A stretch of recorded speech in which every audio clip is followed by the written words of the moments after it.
Namastê, Om Shanti, caros ouvintes. O Deus que habita em mim saúda o Deus que habita o coração de todos. De cada um de vocês, ouvintes, sejam bem-vindos a mais essa edição do programa Lux Esotérica, sempre a serviço da espiritualidade, trazendo para vocês, ouvintes, os temas do esoterismo, do ocultismo e da teosofia, a sabedoria divina. Nós estamos, caros ouvintes, nesta fase do nosso programa, trazendo para vocês os temas aqui do livro O Sistema Solar, do grande Major Arthur E. Powell.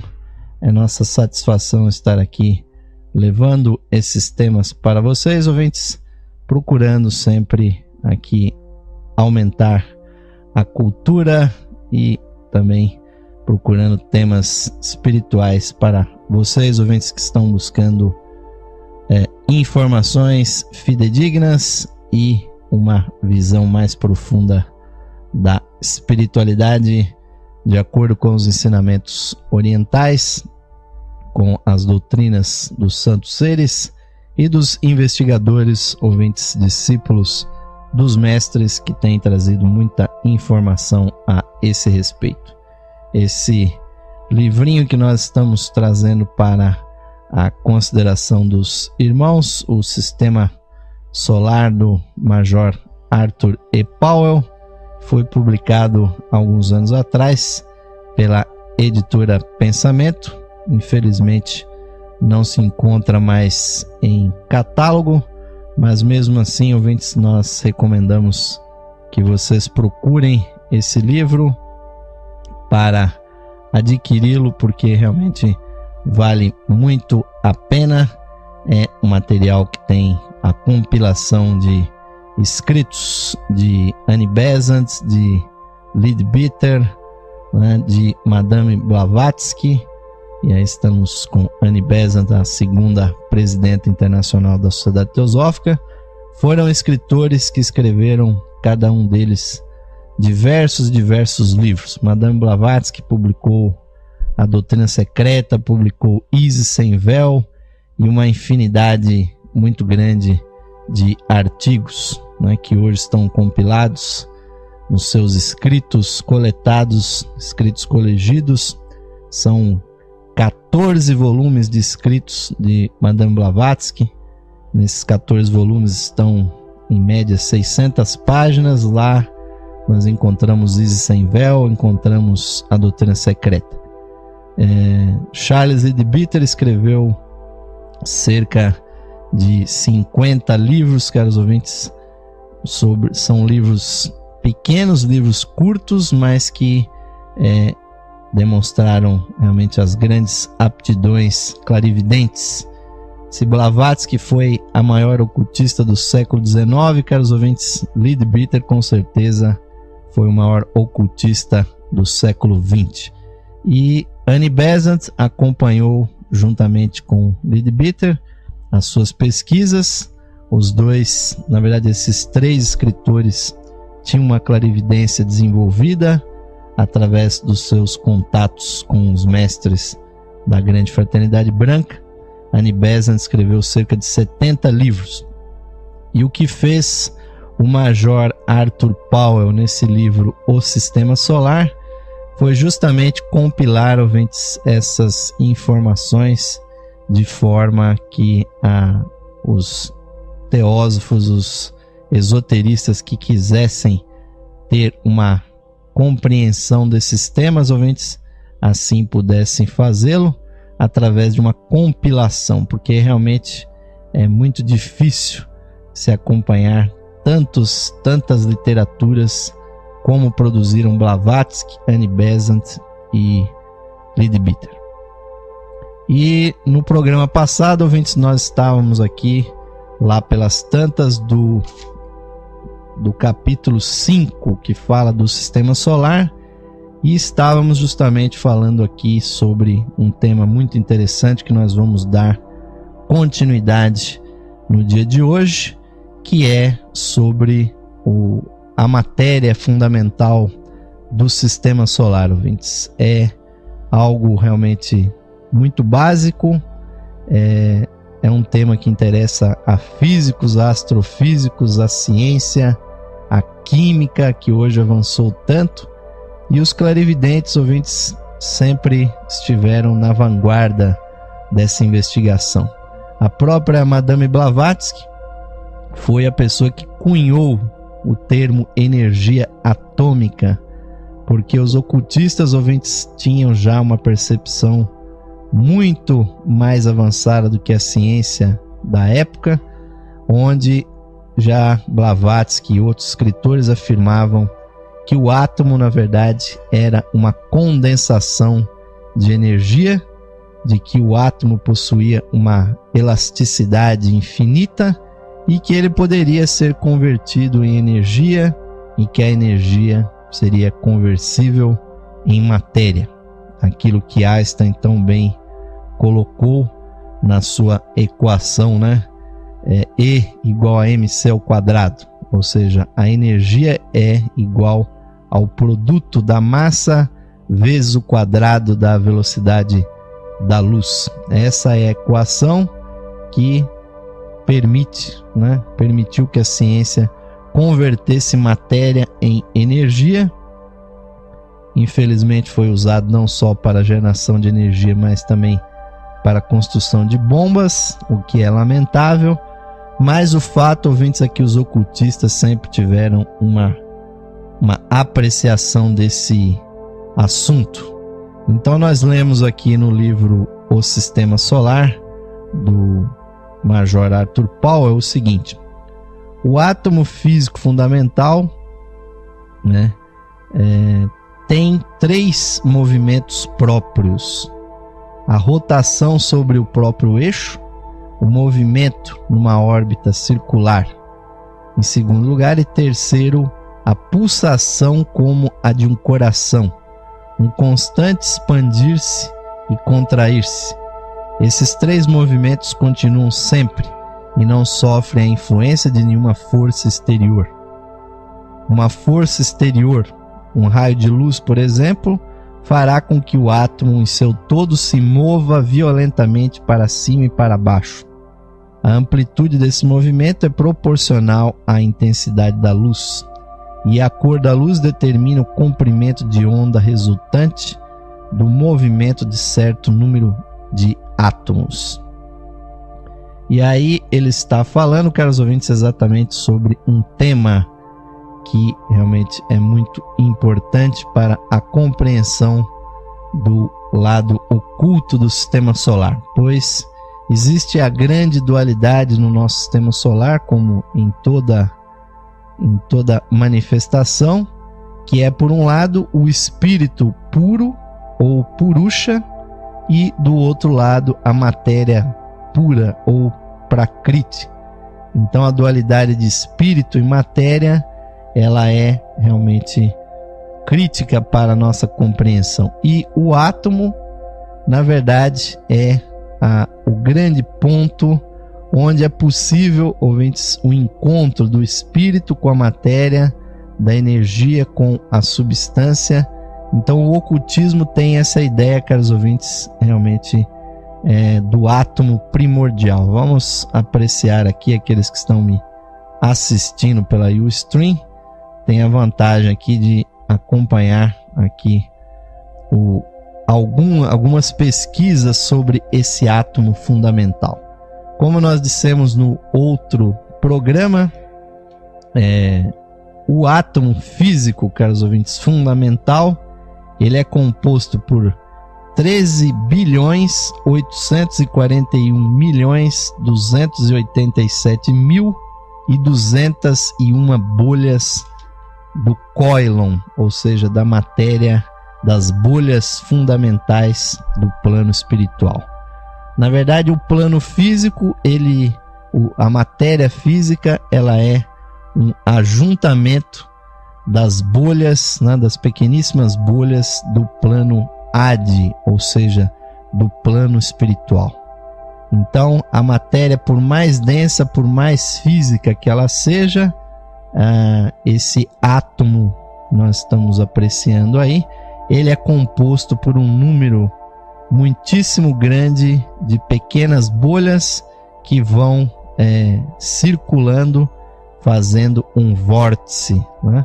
E segundo aqui nos informa a compilação do Major Arthur Powell, esse átomo fundamental, também chamado Anu, né, pelos ocultistas hindus, ele tem esses 3 movimentos fundamentais, que são o movimento de rotação sobre o próprio eixo. Nós vamos poder acompanhar, né, em animação aqui esses movimentos, caros ouvintes, que vai facilitar com que nós compreendamos então como funciona exatamente o átomo fundamental. Então, esse átomo fundamental que a ciência está tanto procurando, ouvintes, fazendo colidir, né, as partículas, na verdade a ciência vai demorar muito para compreender a totalidade desse átomo, né? Primeiro porque ele é composto justamente por energias, caros ouvintes, por substâncias que vêm dos planos espirituais.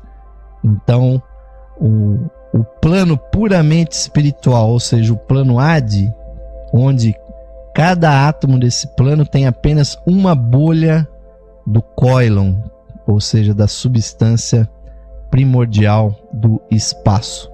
E a cada plano, né, vai descendo, então vai se compondo o átomo fundamental com a multiplicação por 7 dessas bolhas. Então, no plano Anupadaka, o átomo tem 49 bolhas.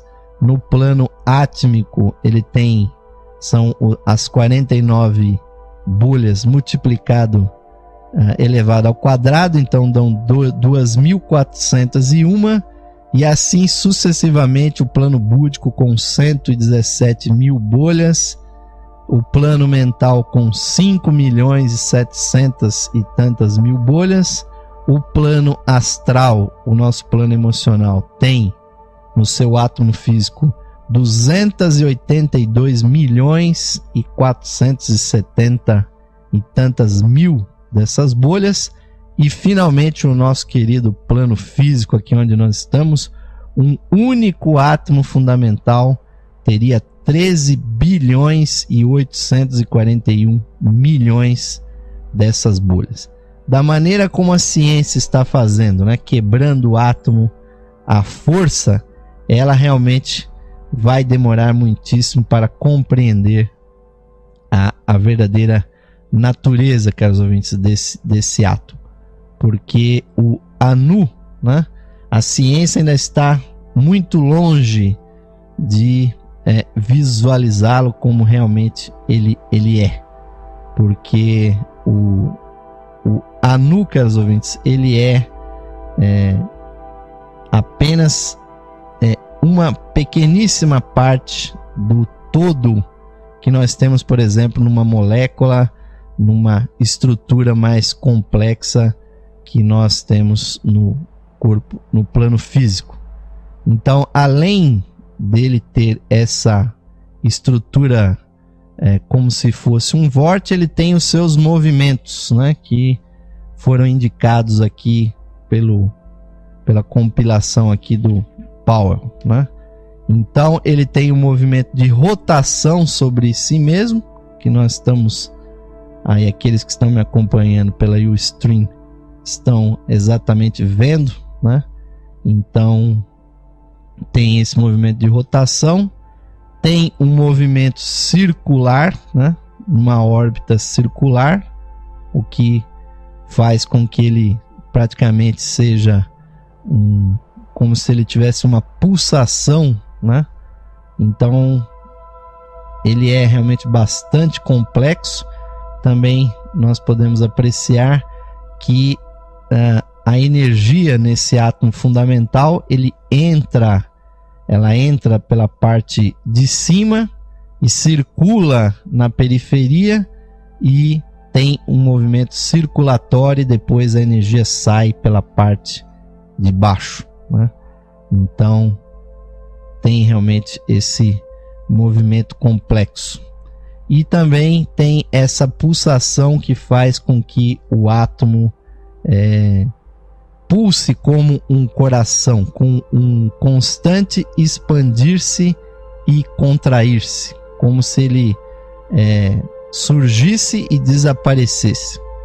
Então a ciência, caros ouvintes, vai demorar um bocado para compreender a natureza dessa partícula fundamental, ouvintes, porque a ciência hoje já descobriu cerca de 200 subpartículas, e se isso aqui que nós estamos mostrando para vocês, ouvintes, é realmente realidade, até se chegar nas 13 bilhões de bolhas que compõem um único átomo fundamental, a ciência vai demorar bastante.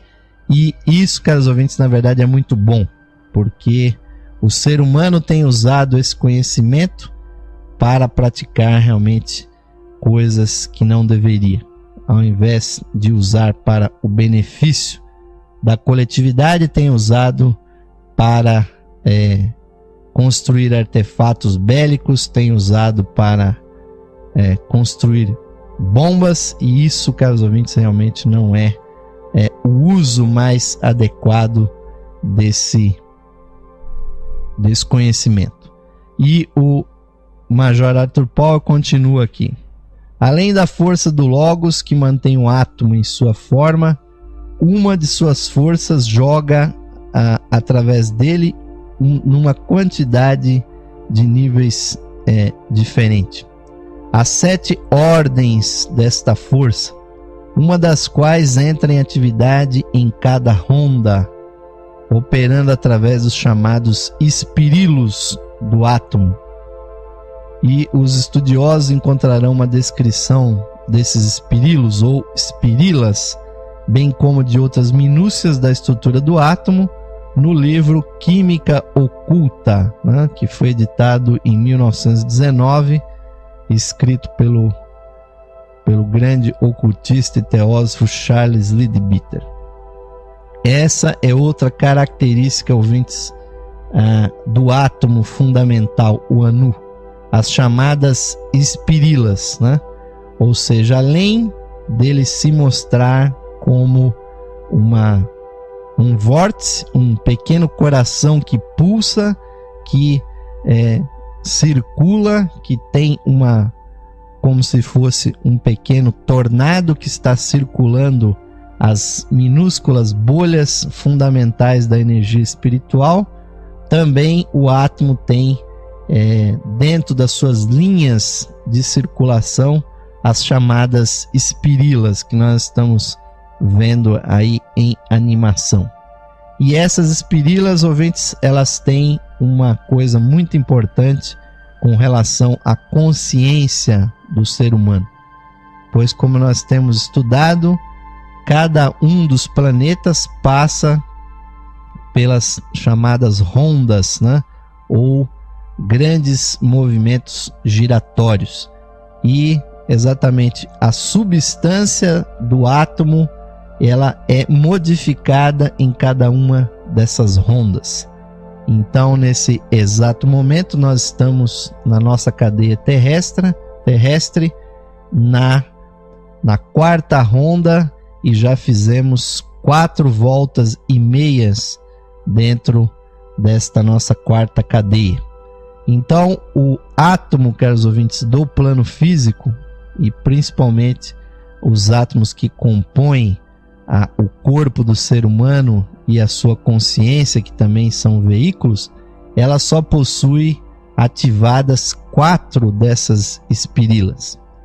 E isso faz uma grande diferença, caros ouvintes, para a consciência, porque exatamente as 4 espirilas permitem que o indivíduo funcione apenas até o nível mental, né? Ou seja, uma pessoa que está com o corpo constituído, com os seus átomos fundamentais, com as 4 espirilas funcionando, pode trabalhar apenas até o plano mental da consciência.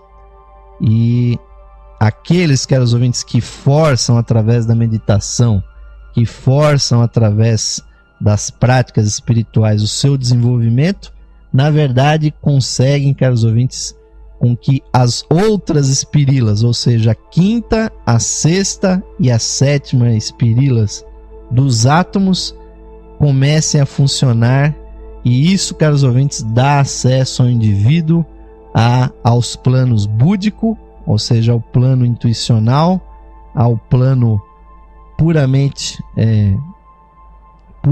mental, ou seja, um mental abstrato, e também ao plano átmico ou o plano nirvânico. Essa é também, caros ouvintes, uma grande diferença que existe entre as pessoas comuns e os corpos dos iniciados e dos mestres de sabedoria. Os mestres, aqueles que atingiram o mais alto desenvolvimento da consciência, já possuem nos seus átomos dos seus corpos as 7 espírilas plenamente desenvolvidas. E isso, obviamente, caros ouvintes, que faz uma diferença muito grande, porque se não houvesse, caros ouvintes, esse desenvolvimento das 7 espírilas, o indivíduo realmente não pode trabalhar nos níveis superiores de consciência. E aqui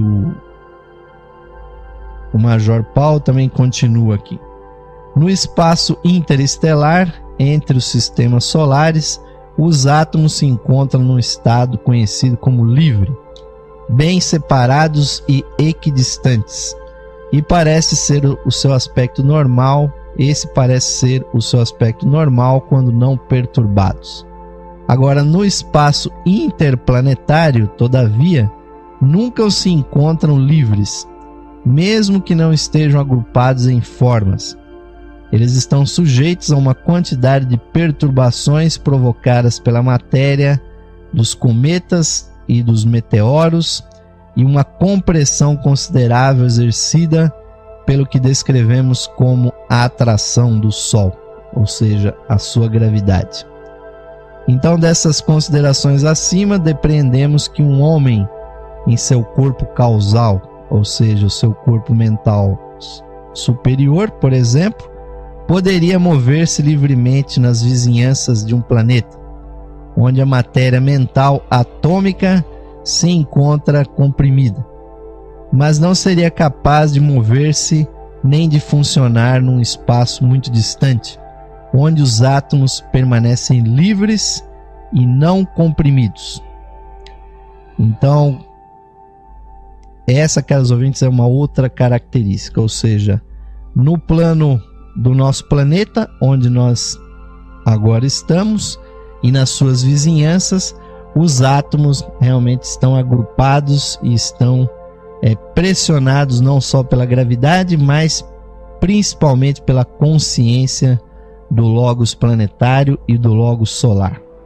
Então a vida, caros ouvintes, como nós conhecemos, depende exatamente da pressão consciente que essas duas grandes consciências, o Logos planetário e o Logos solar, fazem justamente sobre a matéria. Então o ser humano, caros ouvintes, com o corpo físico e com, obviamente, os corpos espirituais, não pode ir muito longe do planeta, porque se nós realmente nos aventurássemos pelo espaço afora, fisicamente nós sabemos que o corpo não pode viver no espaço, porque lá não tem oxigênio, não tem a gravidade, o nosso corpo começa a funcionar muito mal. Nós teremos que levar oxigênio para respirar, e aos efeitos que hoje os astronautas conhecem, que o corpo sem a gravidade, as células não funcionam corretamente. E do ponto de vista espiritual, ouvintes, no corpo astral nós só podemos ir praticamente até a órbita da Lua, e no plano mental nós podemos ir um pouco mais distantes, aqueles que conseguem fazer a projeção astral vão até a Lua. Quem faz a projeção mental vai até um pouco além da órbita lunar. Mas o único plano, caros ouvintes, que realmente liga os seres humanos aos outros planetas são o plano búdico, caros ouvintes. O plano intuicional é o plano que realmente enfecha as consciências num nível mais elevado. Então é interessante como esse esquema, caros ouvintes, dos átomos permanentes, ele parece muito com o sistema circulatório dos chakras que nós temos no corpo humano. Os 7 chakras fundamentais, eles são, por assim dizer, proporcionalmente funcionam de maneira giratória, de maneira circular, tem um movimento orbital idêntico a que há nos átomos fundamentais. E também, caros ouvintes, só para arrematar esse tema, se observou que os átomos fundamentais, eles têm uma característica dual, né? Eles se manifestam em pares. Então existem átomos fundamentais que seriam masculinos e femininos, simplesmente distinguidos pelo giro horário ou anti-horário das energias que circulam dentro desses átomos fundamentais. É esta, caros ouvintes, a pesquisa clarividente que foi oferecida principalmente por Madame Blavatsky e por Charles Leadbeater, que inclusive escreveu A Química Oculta, um livro que até hoje encanta muitos estudantes. Outros acham que é uma pura invenção, mas outros, caros ouvintes, sabem que tem a ver com tudo que a física está descobrindo, principalmente a questão das subpartículas, dos quarks e outras subpartículas ainda menores. Os clarividentes e os yogis podem usar exatamente a sua consciência para fazer com a consciência como se ela fosse um microscópio, é um dos poderes que a yoga concede, ou então como se a consciência fosse um telescópio para enxergar muito longe. O yogi pode enxergar o que é infinitamente pequeno e à distância o que está infinitamente distante ou que é infinitamente grande. Então, esta, caros ouvintes, é uma apreciação sobre a matéria fundamental do nosso sistema solar, esses átomos que são compostos exatamente pela matéria fundamental, os chamados anus, os átomos que realmente compõem o nosso sistema. Nós vamos fazer agora aquele intervalinho, caros ouvintes. Vamos retornar daqui a pouco com o segundo bloco do programa de hoje, continuando falando aqui sobre as questões, caros ouvintes, básicas, fundamentais do nosso sistema solar. Vamos ao intervalo, caros ouvintes, e vamos voltar já já com o segundo bloco do programa Lux Esotérica de hoje. Até já!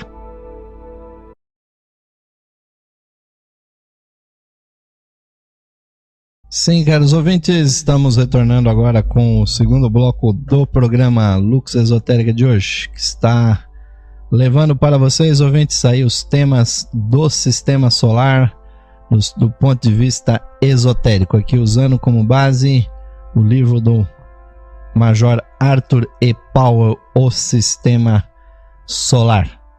Então, agradecemos a audiência daqueles que estão me acompanhando ao vivo, com imagens aqui da Ustream e também pela Rádio Esotérica FM. Esse programa vai estar disponível em áudio e em vídeo na página da Loja Esotérica Virtual. E agradecemos sempre aos nossos queridos associados da Levir, que têm possibilitado que esse programa e todas as nossas iniciativas da internet tenham esse grande sucesso, caros ouvintes, atingindo aqueles que estão buscando essas informações. Muitíssimo obrigado e vamos continuar aqui as nossas análises, caros ouvintes, sobre o sistema solar, esta casa, caros ouvintes, cósmica que nós temos, que realmente nos encanta profundamente, como o nosso sistema solar, como o nosso querido planeta Terra, caros ouvintes, que como nesta imagem visto diretamente da Lua, a Terra, caros ouvintes, é apenas mais uma pequeníssima esfera girando no negro do espaço. E então nós temos que ter essa consciência, ouvintes, do nosso lugar no mundo, da nossa pequena casa que é o planeta Terra. Se nós atentarmos, ouvintes, que ele é apenas um grão de areia nesse vastíssimo universo, provavelmente nós respeitaremos mais toda a existência, toda a vida, caros ouvintes, que palpita aqui nesse planeta. E como nós já dissemos, ele é tão cheio de vida porque o nosso Logos planetário está justamente com a sua consciência fixada sobre essa esfera, esta maravilhosa orbe que é o nosso planeta, que obviamente esse processo, ouvintes, não é infinito, ou seja, o nosso planeta um dia também vai parecer tão desativado, tão abandonado como estão aí o planeta Marte, o planeta Mercúrio, que fazem parte da nossa cadeia, ou então um planeta que tem cerca de 500 graus Celsius na sua atmosfera, como é o planeta Vênus, que obviamente não pode ser habitado no plano físico. E então nós temos que dar realmente graças a Deus que esse espaço, caros ouvintes, que nós temos precisa ser bem cuidado, precisa ser bem aproveitado, porque ele não é infinito. Um dia o foco da consciência do Logos planetário vai se retirar da Terra, vai se dirigir para o planeta Mercúrio, e as consciências que estão aqui presentes vão se transferir para lá também. E nós não sabemos como será esta vida no planeta Mercúrio. Pode ser que venha a ser uma vida puramente etérica e astral, pode ser uma vida que não seja física, mas a consciência vai continuar evoluindo, ouvintes. Então nós temos que ter realmente esta percepção, ouvintes, de que realmente o que importa para nós é a nossa consciência, a nossa compreensão. Mas vamos voltar aqui aos comentários do livro O Sistema Solar, que vai nos falar aqui sobre a formação propriamente dita do sistema. Então, continuando com a descrição da construção do sistema solar, chegamos agora à fase em que a vasta esfera giratória contém dentro de si 7 tipos da matéria atômica, que é essencialmente uma só, já que todos os tipos são construídos da mesma qualidade de bolhas que só diferem no grau de intensidade. Como todos esses tipos estão livremente misturados uns aos outros, encontraríamos espécie de cada tipo em qualquer porção da esfera tomada ao acaso numa parte dela, com uma tendência geral dos átomos mais pesados para gravitar mais e mais na direção do centro. Em seguida, o Logos, ou seja, a vida espiritual do nosso sistema, aquele a quem nós chamamos Deus, ele projeta, ainda a partir do seu terceiro aspecto, o aspecto Espírito Santo, é o aspecto mãe, o aspecto mente, inteligência. Ele emana de si um 7º impulso, que, em lugar de arrastar os átomos físicos de volta a si mesmo e dissociá-los nas bolhas originais, reúne-os em determinadas agregações, fazendo assim certo número de espécies diferentes do que se poderia chamar proto-elementos, os quais, por sua vez, se reúnem nas várias formas que a ciência conhece como elementos químicos.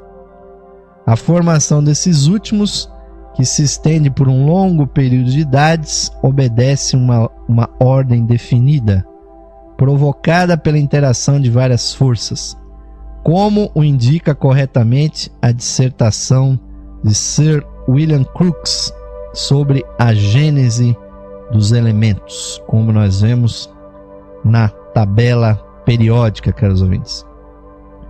E sobre isso, nos diz aqui o Arthur Powell: ainda não se concluiu o processo da formação da matéria no nosso sistema solar. O urânio é o elemento mais recente e o mais pesado, pelo que sabemos, embora seja possível que outros bem mais complicados se produzam no futuro. Hoje a ciência já descobriu elementos mais pesados que o urânio, mas que obviamente são raríssimos dentro da natureza. E à proporção que transcorrem os séculos, a concentração aumenta, e agora chegamos ao estágio de uma vasta nebulosa brilhante, usualmente de hidrogênio incandescente. Vários outros sistemas do nosso universo estão passando por esta fase, como qualquer telescópio grande pode nos mostrar. Exatamente, caros ouvintes, como nós dissemos, este processo de formação das estrelas é um processo realmente genérico, e ele está acontecendo, por exemplo, na constelação das Pleiades, né, que nós mencionamos para vocês no programa anterior, que provavelmente a matéria do nosso sistema solar proveio dessa região do universo, de uma constelação dentro da nossa própria Via Láctea, aonde estão se formando, exatamente como indicou aqui o Arthur Powell, são cerca de 400 estrelas que estão na região que é chamada dessa constelação das Pleiades, que é mencionada, por incrível que pareça, até na própria Bíblia Sagrada, ouvintes. Então, em nosso caso, né, do sistema solar, ao esfriar-se, a massa que ainda girava rapidamente se contraiu e achatou, até que afinal passou a ser mais um imenso disco giratório do que uma esfera. Logo surgiram fissuras nesse disco, que se partiu em anéis, apresentando de certo modo a aparência do planeta Saturno e suas adjacências, né, os seus anéis, se bem que numa escala muito maior. Ou seja, ele está explicando exatamente como se formou a atual composição do sistema solar, com o Sol, obviamente, no centro, e aquela grande massa de hidrogênio e de matéria que estava ao seu redor se dividiu em anéis, e nós vamos ver aqui que esses anéis, a sua substância depois vai se condensar para formar os planetas. Então, continuando aqui, ao aproximar-se o tempo em que os planetas seriam necessários aos propósitos da evolução, o Logos, ou seja, o Verbo solar, criou, num ponto escolhido na espessura de cada anel, um vórtice subsidiário, dentro do qual, aos poucos, se coligiu grande quantidade da matéria do anel. As colisões dos fragmentos reunidos provocaram um renascimento do calor. Reduzida a um estado gasoso, a matéria formou uma bola brilhante, que, tornando a esfriar-se, se condensou gradativamente num planeta físico, capaz de ser um teatro para a vida, como o nosso. Assim se formaram todos os planetas do sistema solar. Nesta parte do nosso sistema, contudo, o planeta físico que se formou não foi a atual Terra, mas sim a Lua, pois como nos mostra, e já mostramos isso em outro programa, o diagrama 5, o primeiro planeta físico que apareceu na terceira cadeia foi exatamente a Lua. Então, esse planeta, em nosso esquema evolutivo, foi a Lua.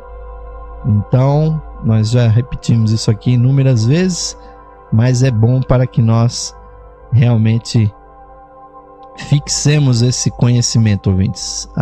Aquilo que nós realmente conhecemos hoje como o nosso satélite, que é a Lua, na verdade, no passado foi o planeta original da terceira cadeia. E ele foi justamente palco para, obviamente, milhões e milhões de seres, inclusive nós mesmos, as nossas chispas divinas, habitaram aquele planeta que era originalmente muito maior do que a Lua é hoje. A Lua hoje ela é apenas 1/6 do tamanho da Terra. Mesmo assim, ela tem uma influência gravitacional muito grande com relação ao nosso planeta, incidindo sobre as marés, incidindo sobre a gravidade planetária e inclusive sobre a própria psique, sobre o próprio comportamento do ser humano. E naquelas épocas, ouvintes, há milhões e milhões de anos atrás, as nossas chispas divinas habitaram os corpos dos animais daquele sistema anterior, da chamada cadeia lunar. Então, a Terra é um desenvolvimento posterior. E é justamente isso que vai dizer aqui o Arthur Powell. Quando se esgotou a vida ativa da Lua na terceira cadeia, criou-se um novo vórtice, não muito distante dela, onde se juntou pouco a pouco o resto da matéria do anel. As colisões resultantes, mais uma vez, produziram uma bola de gás brilhante que envolveu o corpo da Lua e logo a reduziu a um estado gasoso semelhante. Isso no final de todo o processo. Ao esfriar-se gradualmente a massa combinada, verificou-se a condensação em torno dos dois vórtices, mas a maior porção da matéria foi atraída para o novo vórtice, que se transformou então na Terra, deixando a Lua muito menor do que já fora e totalmente desprovida de ar, ou seja, de atmosfera e de água.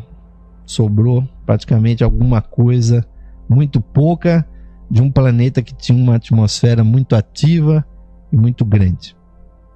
A Lua ainda se achava mercê do calor intenso em estado plástico, como o de barro quente, do magma, e a Terra, nas primeiras fases, foi sacudida pelas mais tremendas convulsões vulcânicas, em cujo decorrer do tempo, enormes massas de rocha, não raro de muitas milhas de diâmetro, foram arremessadas ao espaço, a vastas distâncias em todas as direções.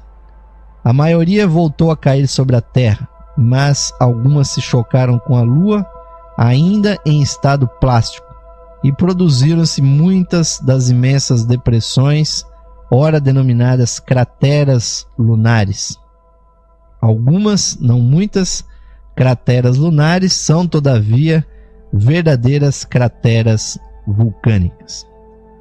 A Lua é atualmente um vasto carvão apagado, duro, mas poroso, de consistência não diversa da pedra pómez, posto que mais dura. Hoje em dia, escassamente se verifica uma ação física de qualquer índole sobre a sua superfície. é provável que ela se esteja desintegrando devagar e, ao que parece, no correr de nossa sétima ronda, desagregar-se-á de todo e sua matéria será utilizada, presumivelmente com alguma matéria da Terra, na construção de um novo mundo, que será o único globo, ou seja, o único planeta físico da quinta cadeia do nosso esquema evolutivo. O que quer que reste da Terra, nessa ocasião, atuará como satélite em relação ao novo globo, assim como a Lua agora serve à Terra. E na literatura teosófica, a Lua tem sido a miúde descrita como a oitava esfera, porque não é um dos 7 planetas da nossa cadeia sobre os quais ocorre a evolução.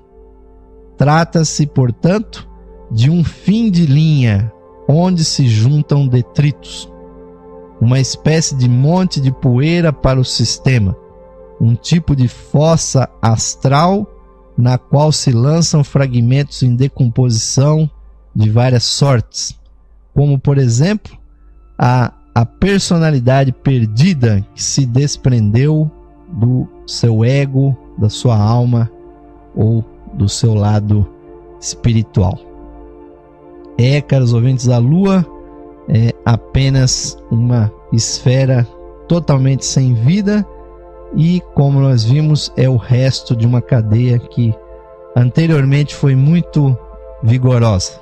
Obviamente que nós temos uma ligação afetiva, né? Não só os enamorados que têm essa ligação afetiva com a Lua, mas todos nós, ouvintes, habitamos aquele planeta, habitando lá os corpos dos animais, e muito do que a humanidade é hoje se deve ao que aconteceu naquela Lua, que, segundo consta, nós vamos chegar aqui em capítulos desse livro, exatamente onde se vai descrever alguma coisa da vida naquela cadeia lunar, onde havia realmente uma flora, uma fauna muito peculiares, plantas realmente muito diferentes do que nós temos hoje no planeta Terra, e principalmente animais gigantes, monstruosos, como nós tivemos ainda no planeta Terra os dinossauros. Na Lua existiu coisa até pior. E nós, caros ouvintes, que habitávamos os corpos desses animais. Daí vocês podem depreender por que a humanidade é como ela é hoje, ainda muito violenta, ainda muito desagregada, caros ouvintes, ainda não muito compreensiva do seu papel na economia do universo, devido, caros ouvintes, ao nosso passado. Nada no universo realmente é por acaso. E ainda, caros ouvintes, nós poderíamos aqui comentar com vocês exatamente as 3 grandes emanações que provocam a formação de um sistema, que é um estudo teosófico muito interessante. Nós temos aqui o quadro exatamente que fala sobre isso, né? Que para a formação de um sistema solar, então, as 3 grandes emanações que vêm da consciência divina, elas atuam, né, para a formação da matéria, né? O primeiro aspecto do divino que se manifesta é o chamado terceiro aspecto, o aspecto inteligência, o aspecto material, também conhecido como o Espírito Santo, ou, como é mais bem descrito nas literaturas orientais, é o aspecto mãe. É o terceiro aspecto, caros ouvintes, que mergulha, formando os planos de existência, fazendo então com que a matéria seja como nós a conhecemos, né?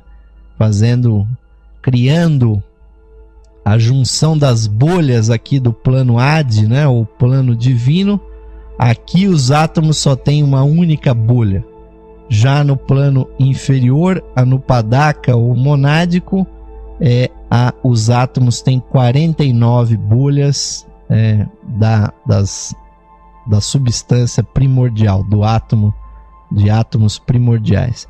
Já no plano átmico ou nirvânico, os átomos têm 49 elevados à segunda potência de átomos, né? E aí nós temos exatamente 2.401 átomos primordiais. E assim sucessivamente, o terceiro aspecto da divindade, ele vai mergulhando, fazendo com que vão sendo gerados os planos, até que seja formado o plano físico, né? Então é nesse ponto que a matéria tem a sua maior complexidade, quando nós realmente não conseguimos perceber que o átomo é apenas a energia divina, é a condensação da energia mais elevada no plano mais denso, que é o plano físico. E só depois, caros ouvintes, que estão formados os planos de existência, é que começa então a funcionar o segundo aspecto, o aspecto da consciência.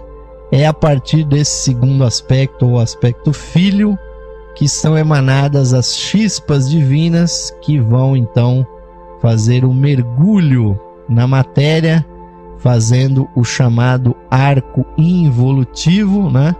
Descendo pelo plano divino, pelo plano monádico, né? Onde estão localizadas as chispas divinas permanentemente, descendo pelo plano átmico, pelo plano átmico ou nirvânico, pelo plano búdico e sucessivamente até descer a manifestação do corpo físico aqui no plano da matéria. Então, todos nós, ouvintes, passamos por esse arco descendente, aonde nós principalmente fomos elementais, nós estivemos praticamente sem forma. A consciência só ganhou uma forma definida quando ela chegou aqui no mais denso do plano físico, o reino mineral. E a partir daí, ouvintes, nós ocupando durante milhões e milhões de anos aquele plano mineral, conforme foram evoluindo as cadeias planetárias, nós fomos subindo, passando ao reino vegetal, passando ao reino animal, até, caros ouvintes, que então desce o primeiro aspecto, ou o aspecto pai. Ele só encontra com os planos inferiores justamente no ponto em que se unem as correntes do terceiro aspecto, da mãe e do filho. Então o aspecto pai, o aspecto Brahma, caros ouvintes, ele desce e faz então com que aquele animal se individualize permanentemente e se transforme num ser humano. Então aí o ser humano, ele é um 3 em 1, assim como Deus é trino, é Pai, é Filho e Espírito Santo. Na nossa consciência humana, nós também somos 3 em 1. Nós somos vontade, nós somos inteligência, intuição e somos amor, sabedoria e atividade consciente do plano mental. O ser humano é trino, assim como Deus é trino. E é essa semelhança, caros ouvintes, que nos faz compreender porque as escrituras cristãs dizem que o homem foi criado à imagem e semelhança de Deus. Não no corpo físico, caros ouvintes, mas sim porque Deus é trino e o ser humano aqui no seu pequeníssimo triângulo que nós vemos aqui nesse gráfico que nós estamos mostrando para vocês, na nossa pequena magnitude, nós somos 3 em 1 também, caros ouvintes. nós temos vontade, temos amor, sabedoria e temos consciência mental que nos faz também, caros ouvintes, sermos criadores, co-criadores do universo juntamente com a divindade. Então esse foi, caros ouvintes, o 6º capítulo aqui do livro O Sistema Solar, e o nosso programa está chegando ao fim. Mais um tema nós tratamos com vocês, esperamos que tenha sido do agrado e recomendamos a vocês a leitura e a reflexão sobre esses temas. E para terminar, caros ouvintes, esse trabalho de hoje, nós vamos convidá-los para aquela nossa meditação final que visa, caros ouvintes, que o nosso ser espiritual uma vez mais seja evocado dentro de nós. Convido a todos vocês, ouvintes, vamos nos unir espiritualmente, uma vez mais, fechando os nossos olhos, sintonizando o nosso batimento cardíaco, esse ritmo cósmico que está dentro do corpo humano, evidenciando que aquilo que é lá em cima também está aqui embaixo. O que está no macrocosmos também está aqui no microcosmo. Sentindo o nosso coração pulsar, ouvintes, visualizemos com o poder da nossa mente a joia inefável da nossa chispa divina brilhando no nosso peito. Essa luz se expanda, comece a tomar todo o nosso corpo, interpenetrando todos os nossos órgãos. Vamos, ouvintes, expandindo essa luz para que ela tome todo o nosso ser, para que ela se expanda para além do nosso corpo, pela nossa aura, iluminando toda a nossa realidade e principalmente iluminando o caminho da evolução que nós pretendemos trilhar. Que sempre, ouvintes, nós possamos trilhar o caminho da evolução iluminados pela luz da nossa chispa divina. Vamos compreender, internalizar e realizar o sentido das palavras desse mantra do ser interno que nos diz o seguinte: mais radiante do que o sol, mais puro que a neve e mais sutil que o éter, é o ser que habita os nossos corações. Este ser sou eu. Este ser somos nós, unidos a toda vida manifestada no universo.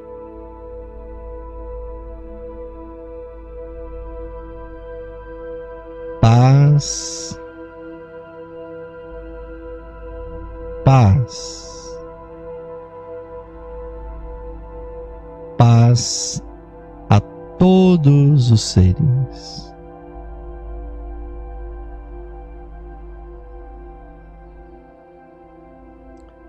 Namastê, Om Shanti. Amém, caros ouvintes, que assim seja.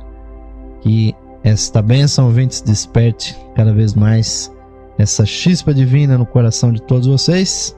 Agradecemos muitíssimo o prestígio, a audiência daqueles que nos acompanham, tanto ao vivo quanto nas gravações. Nos despedimos, ouvintes, aí com os nossos votos de um ótimo final de noite, um bom repouso para vocês.